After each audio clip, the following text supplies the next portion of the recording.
습관이 저희는 다 있습니다. 저도 여러분도 우리가 생각하지 않았고 전혀 어떤 계획을 세우지 않았는데 본능적으로, 그렇죠? 의학적으로 그걸 풀어 설명할 수 있겠지만 본능적으로 우리가 다 하는 그 습관들이 있습니다. 우리가 자주 이런 얘기를 많이 하죠. 신앙생활은 습관이라고요, 훈련이라고요. 네, 뭐 그 말도 틀린 말은 아닙니다.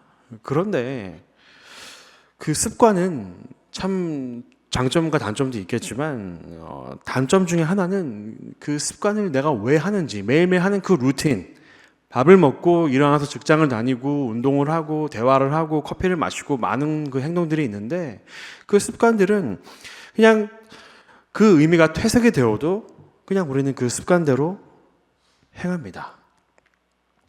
왜 갑자기 제가 습관을 말을 하냐고요? 네. 혹시 한번 제가 이런 생각을 제 스스로 해봤습니다. 너는 성찬식 때마다 너는 혹시 성찬식을 습관처럼 받고 있지는 않느냐? 예, 제 자신에게 제가 설교를 준비하다가 제가 그 질문 한번 해봤었습니다. 오늘 이 질문이 이 말씀과 아주 밀접한 관계가 있습니다. 여러분들의 성찬식은 지금 어떻게 나누어지고 있습니까? 또 여러분들은 그 성찬을 어떻게 받고 계십니까? 오늘 이 말씀을 통해 우리 스스로에게 한번 질문을 해보기를 원합니다. 오늘 말씀이 나오는 이 유월절 때죠. 유월절은 지금도 이 유대인들에게는 아주 중요한 명절 중에 하나입니다. 3대 명절이 있는데 그 중에 하나가 이 유월절입니다. 이 히브리어로 세데르라는 이 유월절 만찬을 지금도 그들은 전통적으로 전 세계에 있는 모든 유대인들이 다 그 만찬을 그렇게 나눕니다. 이 세데르는 질서라는 뜻이 있습니다. 그래서 네 번의 식사가 이루어지는데 그 네 번을 통하여서 우리가 알고 있는 무교병과 쓴나물과 양고기 그리고 포도주가 네 번이나 마시는 그 절차가 있습니다. 아시다시피 이것을 통하여서 유대인들은 그 구약 성경 출애굽기를 10개의 재앙을 읽으면서 아이들부터 할아버지 랍비까지 다 모여서 우리가 어떤 사람들인지 기억할 수 있지? 우리는 이런 사람들이야. 하나님께서 우리를 특별히 택하셔서 애굽에서 나오게 하시고 그 마지막 재앙이 우리를 피하게 하셨어. 패스오버. 네, 그것을 지금도 그들은 그렇게 그때가 오면은 이 만찬을 통하여서 그들은 그 하나님의 구원을 기억을 하고 있습니다. 6월쯤 만찬 중 아까 말씀드렸지만 네 번의 포도주를 마시는 그 전통이 있습니다. 사실 성경에는 나오지 않지만 이 유대인들의 이 명절이 세대를 내려오면서 그것이 추가가 되었습니다. 그렇다 보니까 첫 번째 식사가 끝나고 포도주, 두 번째, 세 번째, 네 번째 이렇게 마시는데 마지막 식사 때는 그 포도주 잔에 있는 포도주를 마시지 않습니다. 그럼 어떡하냐? 그냥 내버려 둡니다. 왜냐하면은 이 네 번째 잔은 엘리야가 다시 올 건데 메시아가 오기 전에 그 엘리야를 위해 우리가 그 잔을 남겨두었다. 그래서 어떤 유대인들은 지금도 이 만찬 중에 문을 열어놓고 엘리야의 영이 들어오도록 그렇게 이 유월절을 지키는 유대인들도 있습니다. 이 유대인들의 명절이 출애굽기 6장에 있는 것처럼 이 시대를 지나면서 여기까지 왔는데 이 포도주를 마시는 것이 같이 추가가 되었죠. 그리고 우리가 오늘 말씀에서 알 수 있지만 예수님과 제자들이 있던 시대에도 그 유대인들의 관습이 있었음을 우리가 잘 알 수 있습니다. 그럼 우리는 지금 어떻게 하고 있죠? 우리는 오늘날 포도주가 아니라 포도주스죠. 네, 포도주스와 이 떡을 나누면서 저희가 1년에 몇 번씩 성찬을 같이 나누고 있습니다. 다시 한번 질문합니다. 나는 어떤 마음으로 그 성찬에 참여하고 있습니까? 성찬은 나에게 어떤 의미를 주며 나는 어떤 마음으로 그 성찬을 내가 받고 나누고 있습니까? 그리고 좀 더 나아가서는 우리 자녀들에게 그 때가 오면은 우리 자녀들에게 나는 어떻게 설명을 합니까? 이 떡과 포도주스가 어떤 것을 의미하는데 너는 이렇게 이것을 받아야 한다. 지금 나는 내 자녀들에게 그것을 어떻게 설명하고 있습니까? 오늘 우리가 이 말씀 시간을 통해 이 성찬의 의미를 다시 한번 되새길 수 있는 귀한 시간이 되시기를 이 시간 주님의 이름으로 축복드립니다. 오늘 말씀을 같이 보시면서요, 그냥 듣지 마시고요, 우리가 오늘 이 말씀 속에 한번 들어가 보겠습니다. 내가 예수님과 12 제자와 지금 함께 있더라면은 우리가 한번 그렇게 상상을 한번 해보겠습니다. 자, 예수님이 향유 부음을 받으셨죠. 14장 초반에서. 그렇죠? 그리고 이제 6월절 만찬을 어디서 드실 건지 제자들이 예수님께 여쭤보았습니다. 예수님, 어디서 우리가 이 6월절 만찬을 같이 나눌까요? 그래서 예수님은 그냥 단답으로 물동이를 가진 사람을 만날 것이다. 네, 그렇게 답하셨습니다. 요한복음에 보니까 이 마가라는 사람의 집에서 모였다고 기록하고 있습니다. 우리가 아시다시피 이 마가는 다락방이죠. 네, 사도행전 2장에 나와 있었고요.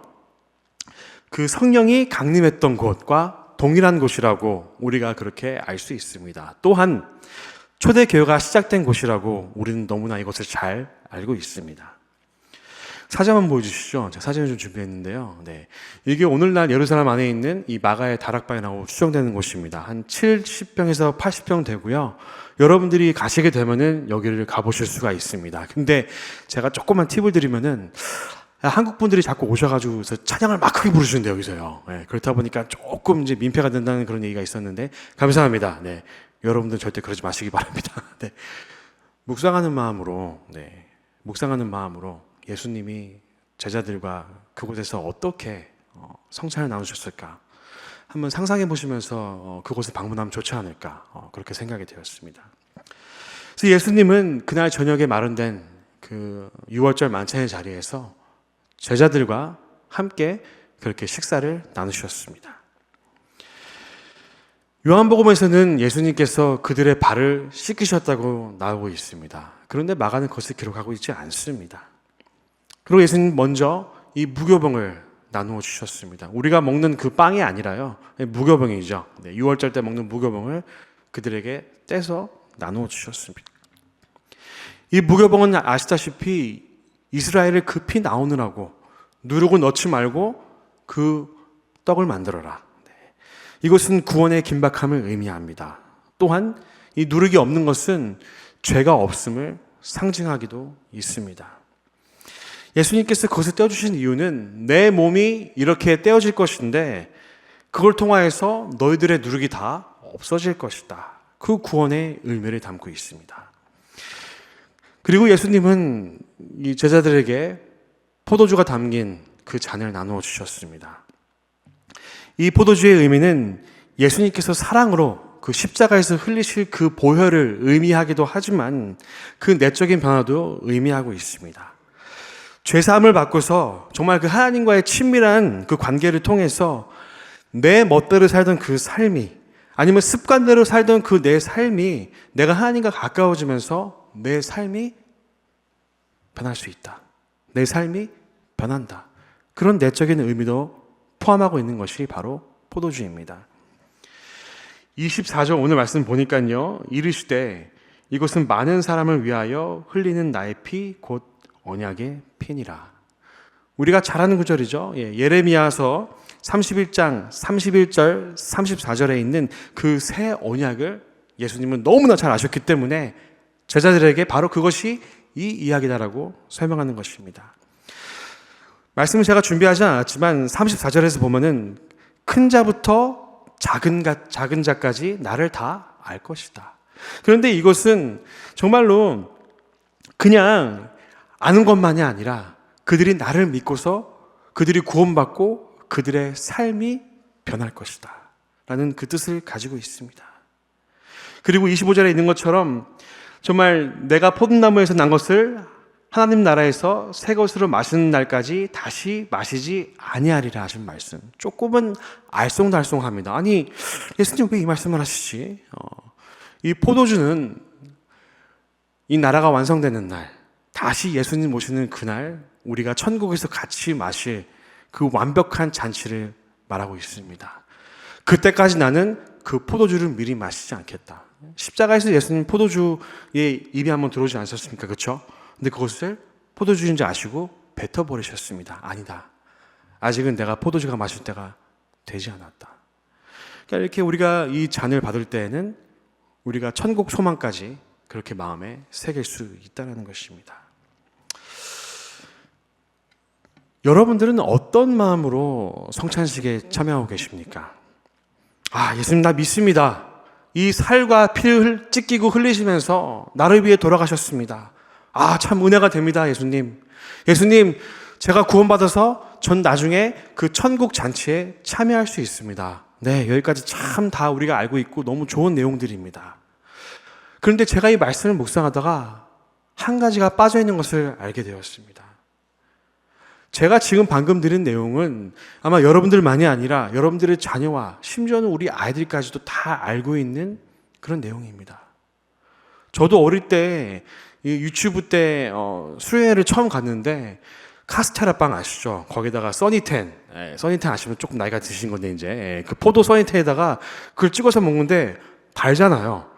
그 줄을 또 뒤에 가서 또 먹고. 네, 저는 그게 그런 줄 알았었습니다. 그 당시에 제일 단 음료를 주셨구나, 예수님께서. 제일 단 빵을 주셨구나.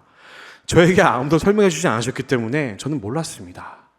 그런데 이 말씀을 보면서 물론 내가 받은 그 은혜와 구원과 사랑과 희생과 장차 오실 하나님 나라 그 예수님을 우리가 꿈꾸며 그 완벽한 천국의 잔치를 꿈꾸는 것도 맞기는 맞는데 여기서 한 가지가 빠져 있었음을 저는 알 수가 있었습니다. 우리가 마가복음 10장에서 그 야고보와 마가의 청탁을 야고보와 요한의 여러분 청탁을 기억하십니까? 예수님, 우리 둘을 좌우에 앉게 하여 주시옵소서. 뭐죠? 예수님 바로 밑에 있는 1인자와 2인자가 되게 하여 주시옵소서. 예수님 뭐라고 그러셨죠? 네. 너희는 내가 마시는 그 잔을 너희들이 마실 수 있겠느냐? 나의 잔을 너희들이 마실 수 있겠느냐? 그렇게 물어보셨습니다. 이 잔의 의미는 무엇일까요? 우리가 겟세마네 동산에서 예수님께서 그렇게 기도하셨죠. 아버지, 나에게서 이 잔을 거둘 수만 있다면 이 잔을 거두어 가주시옵소서. 이 예수님의 잔은 희생과 헌신과 거기에 따르는 고통을 의미합니다. 아까 마가와 요한과 그 야곱의 청탁을 듣고서 예수님은 그렇게 말씀하셨습니다. 너희들 중에 으뜸이 되려면은 그 자는 섬겨야 된다. 인자는 섬김을 받으러 온 것이 아니라 인자는 섬기러 왔다라고 그들에게 말씀하셨습니다. 그렇기 때문에 이 성찬식에 있는 잔의 의미는 어떤 잔이냐? 예수님은 이 잔을 주시면서 이 제자들이 나의 길을 가기를 원한다. 그냥 구원받고 은혜 받고 나의 희생을 기억하는 것만이 아니라 너희들이 그것을 정말 믿는다면은 나의 잔을 받고 너희들도 그 길을 갈 수 있겠느냐. 성찬을 통해서 지금도 예수님은 저와 여러분들에게 그렇게 말씀하고 계시다는 것입니다. 근데 그 길이 무엇일까요? 그 잔이 어떤 잔일까요? 당시 로마 황제 같은 사람들은 군림하면서 파워를 가진 자가 세계를 지배한다. 강한 자가 약한 자를 군림하는, 다스리는, 눌러 깔아뭉개는 그런 시대에 살고 있었습니다. 그런데 예수님은 아주 파격적으로 우리가 복음서에서 볼 수 있지만 약한 자, 병든 자, 소외받은 자, 죄인, 손가락질 당하는 사람들, 사회에서 쫓겨나는 사람들이죠. 그런 사람들과 함께 하시면서 그들을 먹이시고 용서하시고 그들을 치유하시고 그들을 예수님의 편으로 그렇게 그들을 구원하셨습니다. 모두가 평등한 모든 사람들이 약한 자를 섬기는, 서로가 서로를 섬기는, 서로를 미워하지 않는, 용서할 수 있는, 나와는 달라도 같이 나아갈 수 있는 그런 세상을 꿈꾸시면서 너희들이 내가 지금 이 세상을 만들려고 하는데 너희들 이 사역에 참여할 수 있겠느냐. 우리가 복음서에서 본 것처럼 예수님은 그렇게 몸소 제자들에게 그리고 말씀을 통해 저와 여러분들에게 지금도 그 말씀을 하고 계시다는 것입니다. 아마 기억하실 것입니다. 예수님은 그 제자들의 발을 씻기시면서 그렇게 말씀하셨죠. 너희도 서로 섬기라. 그것은 그냥 그들이 더러운 발을 씻김당하면서 왜 우리한테 이러시지? 그런데 그들은 분명히 알았을 것입니다. 예수님이 나중에 돌아가시고 하늘에 올라가시고 그들이 사역을 하면서 복음을 전하면서 당하는 고난과 모든 역경과 그 순교의 시간까지도 이것이 바로 예수님의 길이었구나. 내가 그때 나눴던 그 떡과 그 잔은 바로 이것을 의미했구나. 아마도 제자들은 그 순교의 자리에서 그 말씀을 깨달으며 내가 그 성찬의 의미를 이제 깨달았구나. 어쩌면 그들은 그렇게 고백할지도 모릅니다. 그런데 이 예수님의 잔을 받는 것, 그 길을 따라가는 것은 너무나 어렵습니다. 쉽지 않습니다.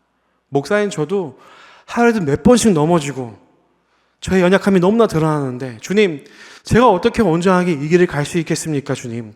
그 잔을 받아서 제가 어떻게 예수님 좀 살 수 있겠습니까? 하루에도 수십 번씩 저는 그 고민을 합니다. 아마 여러분도 마찬가지일 것입니다. 그렇지 않습니까? 이렇게 어렵고 척박한 세상 가운데에 말씀과는 반대로, 하나님과 예수님과는 반대로 가는 이 세상에서 과연 나는 어떻게 예수님의 잔을 받고 내가 그 길을 따라갈 수 있을까? 예수님은 오늘 말씀에서 우리에게 그 답을 주고 계십니다. 26절 말씀이죠. 이에 그들이 찬미하고 갈람산으로 가니라. 6월절 만찬 중에는 다섯 개 시편이 고백이 됩니다. 시편 113편부터 118편까지 고백이 되는데요. 우리 118편 잠깐 말씀 읽어볼까요? 다 같이 크게 읽겠습니다. 시작. 주께서 내게 응답하시고 나의 구원이 되셨으니 내가 주께 감사하리이다. 건축자가 버린 돌이 짐 모퉁이의 머릿돌이 되었나니. 시편 118편은 만찬이 다 끝나고 제일 마지막에 부르는 그 시편입니다. 감사합니다.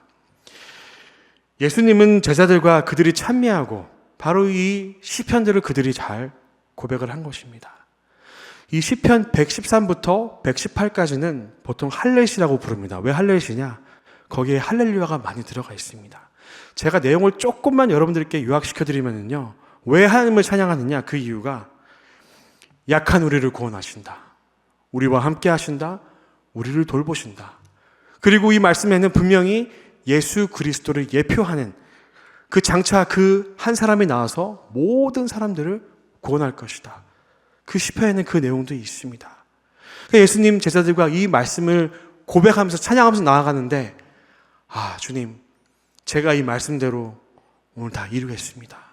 이 고난의 길을 가지만 정말 원하셨던 것처럼 그 나라를 완성하기 위해 이 시편에 있는 말씀이 있는 것처럼 내가 그 길을 가겠습니다.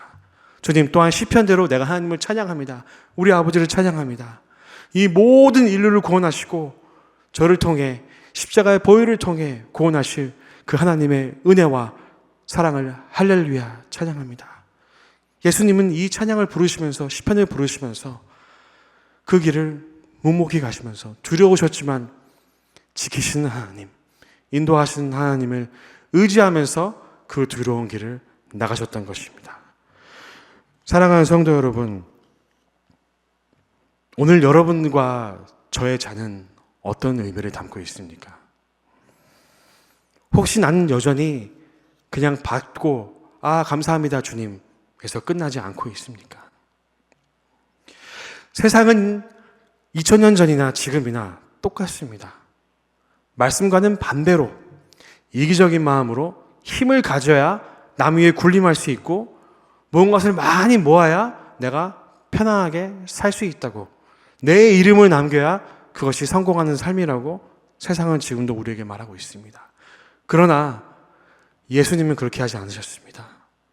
그 예수님의 잔, 예루살렘에 입성하실 때에도 나귀를 타고 입성하셨습니다.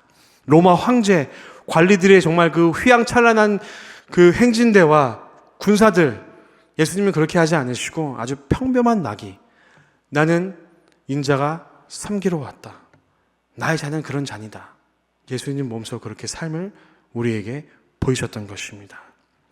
그러면서 이 무교절의 만찬이 성찬으로 변화가 되었습니다. 무엇이죠? 아까 제가 말씀드렸죠. 습관, 그 전통이 생명으로 예수님의 살과 피를 통하여서 다시 우리가 살 수 있는 것뿐만이 아니라 그 나라의 사역에 참여할 수 있는 그 잔의 길을 우리도 똑같이 갈 수 있는 그 특권, 그 생명의 길이 우리에게 이 성찬을 통해 지금도 우리에게 선포되고 있습니다. 사랑하는 성도 여러분, 성찬식을 들으실 때마다, 나누실 때마다 기억하십시오. 성찬은 예수님의 일생을 담고 있습니다. 짧은 시간이지만 예수님의 예언과 탄생과 그 일생과 고난과 죽음과 부활, 그리고 장차 오실 예수 그리스도, 우리가 그 완전한 날에 만날 그 예수 그리스도, 그 모든 것이 함축되어 있는 것이 이 성찬식입니다. 그러나 지금도 예수님 우리에게 말씀하고 계십니다. 나의 잔을 너희들이 받을 수 있느냐? 나의 길을 따라올 수가 있느냐? 나의 잔은 그것을 의미하고 있다. 그렇게 하지 못하셨다고요? 괜찮습니다. 다시 할 수 있습니다. 그 예수의 길을 따라갈 수 있습니다. 그 잔을 받고, 주님, 나도 예수님처럼, 그 우리 시당의 선조들처럼 나도 그 잔을 받고 그 길을 가겠습니다. 그렇게 매일매일 우리의 삶 가운데에 그 잔과 떡의 의미를 기억하며 예수님의 길을, 그 잔을 받고 그냥 마시고서는 끝나는 것이 아니라 예수님의 길을 따라갈 수 있는, 예수님처럼 살아갈 수 있는, 이 세상과 정반대되는 그 사랑의 혁명과 그 은혜의 혁명을 우리 삶 가운데 매일매일 살아낼 수 있는 여기 계신 모든 분들의 그 삶이 되시기를 이 시간 주님의 이름으로 축복드립니다. 다 같이 기도하시겠습니다. 주님 감사합니다. 우리가 이 잔과 떡을 통해 그 예수 그리스도를 만나기를 원합니다. 그분의 탄생과 고난과 그 부활을 생각하면서 주님, 우리도 그 잔을 같이 받고 그 길을 따라갈 수 있는 능력과 지혜와 겸손함과 온유함을 저희의 삶 가운데 주님 인도하여 주시옵소서. 하나님, 이 잔과 떡을 그냥 받고 끝나는 것이 아니라 이 성찬을 통하여서 우리가 예수님의 일생을 돌아보기를 원합니다. 그리고 지금 나에게 오셔서 나의 잔, 나의 길을 따라올 수 있겠느냐? 지금도 우리에게 계속해서 물어보시는 그 예수님, 또한 그 우리를 계속해서 그 길로 인도하시는 그 예수님, 그 예수님의 잘 매일매일 기억하며 예수님처럼 그 길을 따라갈 수 있는 여기 계신 모든 분들의 삶을 이 시간 주님 인도하여 주시옵소서. 이 시간 모든 감사와 찬양 다 주님께 드리오며 저희와 영원히 함께 하시는 주 예수 그리스도 이름으로 기도드렸사옵나이다. 아멘.